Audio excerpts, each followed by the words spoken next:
हैं, रात के वक्त एक छोटी सी चांद की शहजादी जमीन पर उतरती है, सिर्फ उन लोगों से मिलने के लिए जिनके दिल बहुत सच्चे होते हैं।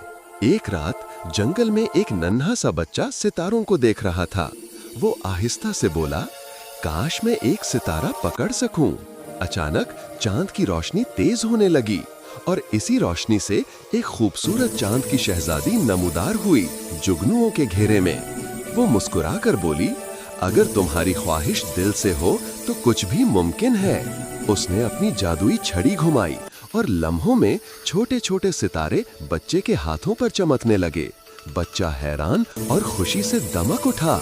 शहजादी आसमान की तरफ वापस जाते हुए बोली, अपना दिल हमेशा रोशन रखना, मैं फिर आऊंगी। बच्चा नीचे देखता है, उसके हाथ में वाकई एक चमकता हुआ सितारा था। जो ख्वाब देखने की हिम्मत रखते हैं वही सितारे छू लेते हैं।